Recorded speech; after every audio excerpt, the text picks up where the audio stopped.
At the ripe age of 18, I had an injury to my spine. I took a job. I thought I was going to go on and go to college, but at that job, I injured my spine, ended up having a surgery at the age of 18, and then had a second surgery at the age of 18, and it just progressively got worse. That was in 1984 is when I had my first two surgeries, and ended up having a total of 5 surgeries over the years. At that time, I continued to get worse with each surgery. My pain increased. I was on tons of medication, a lot of physical limitations. The first surgery, I was told I would be 100% and I would be able to go on and continue to college. And before I was a runner, I ran track and had a little small scholarship to run track. But of course, after the surgery, that wasn't possible because the surgeon came in the room after I had the discectomy, and he sat down on the bed and he told me, we're going to have to do this again and you're going to have some restrictions. But I was 18, and when you're 18, you're bulletproof. So I thought, this isn't possible. I'm not going to have another surgery. I'm not going to have restrictions. But 3 months later, I was back in horrible pain and having trouble walking, and of course I had another surgery. And again, didn't do very well. The next surgery was 6 years later, and I leaned over to pick up something and had terrible pain, couldn't raise back up. They told me they cleaned out the nerve canal, was the description the surgeon gave me, but I was seeing a neurosurgeon and not seeing an orthopedic spine specialist, which I now know that's what I should have been doing. But at the time, I was 18. My fourth surgery was in 2003, and it was a team effort. I had a neurosurgeon and an orthopedic surgeon, and they ended up doing a fusion. They had scheduled the surgery, but scheduled it incorrectly, and was going to have a front entrance and a back entrance, but they didn't schedule a vascular surgeon. So they ended up doing it just with a back entrance, and they fused me with my nerve compressed for 3 years. I went and I wasn't able to function. I basically stayed down all the time and was in terrible, terrible pain. I kept telling them I was having tons of pain, but they didn't receive that well, and ended up paying for a nerve conduction study myself, got my primary care physician to order it, and it showed I had major compression.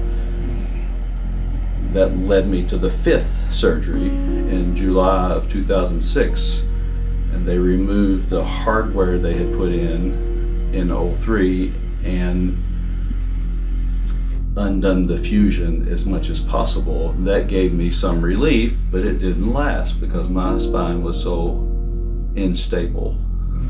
And it just progressively got worse, and I progressively was taking more and more medication, and all this time dealing with the workers' compensation insurance was very, very difficult and stressful. But I finally made my way to Dr. McCord. And when I first met Dr. McCord, he gave me hope. At first, I was scared because I had never been given that hope.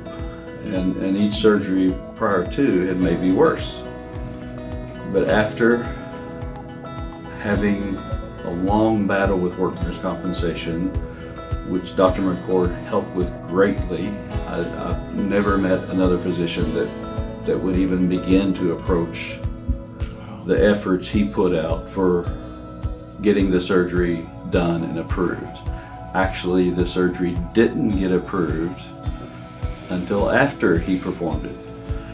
But I was having tachycardia, I was unable to walk, I was on fentanyl, morphine, and oxycodone all together before having the surgery. After the surgery, I greatly reduced the medication, was only taking one and barely taking it. My pain was greatly reduced. But for my entire adult life, I have not known what it would be to live without pain. But after having the surgery of Dr. McCord, I was able to walk. Again, greatly reduced medication. My pain was very mild compared to what it had been before. But without his help and without him intervening with the workers' compensation insurance and testifying before the workers' compensation board, taking his time to do that, I wouldn't have been able to have the surgery. And when I say I was having tachycardia before the surgery, my blood pressure was extremely high. I don't think I would be here if I hadn't met Dr. McCord. It was night and day difference going to Dr. McCord and all the other surgeons I had been to and gotten opinions. And I would go to their office, and you walk in a neurosurgeon's office and there's 60 small plastic chairs. You walk in Dr. McCord's office and there's 18 high back leather cushion chairs. And you come to Dr. McCord, you wait a very short period of time, and he sees you and he talks to you like a person, not like a number. And when he told me he could help me again, I was scared because he seemed so genuine, and in the past I hadn't experienced that. And he did everything he told me he would do. He helped me so much, and it affected my family, my daughter. She was very young, but she's 10 now, but she's seen me go through this. But as an adult, I've not known what it is to not have pain. So when someone asks me, what's your pain level, I don't know what to say, because I don't know zero. But Dr. McCord helped me greatly, and I have some pain now, but it is very different from what it was before I met Dr. McCord. And he did a 360 fusion is what I would call it. I don't know the technical, but it gave me great relief. The day after the surgery, I knew my pain was less and improved, in spite of having the incisions and the surgery before. And you have to keep in mind, the prior year before that surgery, I wasn't mobile and I wasn't sleeping, and I was on all those narcotics, so my body had been so stressed. And again, the day after the surgery, I felt amazing compared to the day before. Pain management, it was so frustrating because when you take narcotics, which is the only thing that seemed to help me, you build a tolerance, and then you have to go off of the medication or increase the medication. You have to reset your tolerance by going off, and that's torture. So I would have times when I would be unmedicated, and just it's awful. You go through withdrawals and the frustration of that, and then you start back on the ladder of taking medication. And I realized I was at such a high dose, I had to do something, because I couldn't continue to live taking the doses that I was taking. And I didn't know what to do, and I was searching for answers, and then I found videos of Dr. McCord. And I thought, maybe I can go see him. He seems like a genuine person and unusual. But when I met him, it just kept getting better and better. And like I said, it kind of scared me, because that's not what I was used to. I've been conditioned to the neurosurgeon to walk in wearing a suit that costs more than my car. But Dr. McCord's not that way. He's part of the community, and he's sincere and genuine. But when he told me he could help me, it scared me as much as it excited me. And he did exactly that. I was looking for a spine specialist. Really? Just spine specialist. And I failed back surgery and spine specialist were the two categories that I had searched, because I realized neurosurgeons work on the brain. And not many brain surgeries are done. So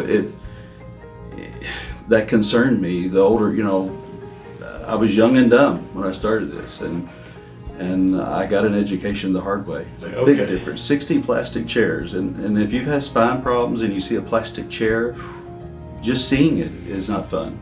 And knowing you've got to sit in it for 2.5 or 3 hours, that tells you something just immediately. Were these all five doctors through workman's comp or no? I was forced to use workers' comp because once it's a work-related injury, if I had tried to say it wasn't and used my personal health insurance, that would be an issue. Okay. But the workers' compensation goal is, of course, not to pay. So everything is a battle and everything's frustrating with them, and doctors get frustrated as well because they don't get paid, and they can't stay in business if they don't get paid. So they don't want workers' compensation patients generally. But Dr. McCord was welcoming. He wasn't concerned about how I was going to pay. He was concerned with how he was going to treat me, and that was very refreshing. How far are you out from your first surgery with Dr. McCord now? I am 4 years approximately. 4 years, okay. Without him, I wouldn't be here. There's no doubt in my mind I would not be here. There's been times when I've not been able to walk. There's been times when I've been in a wheelchair. There's been times when I've been unable to get out of the bed. But since Dr. McCord's done the surgery, I don't have as many limitations, and I still have some pain, but again, compared, it's improved. Well, we have been together over 20 years, and he's been in pain the entire time. But one thing I would say about chronic pain is, number one, most people don't understand it. If you don't understand that when you've had pain, there's always been an end to it. You have a baby, but the pain's going to end. You break a leg, the pain will end. But when you have chronic pain, the pain doesn't end. And people, if you've never experienced it, you can't understand it. So they don't know what to do with that.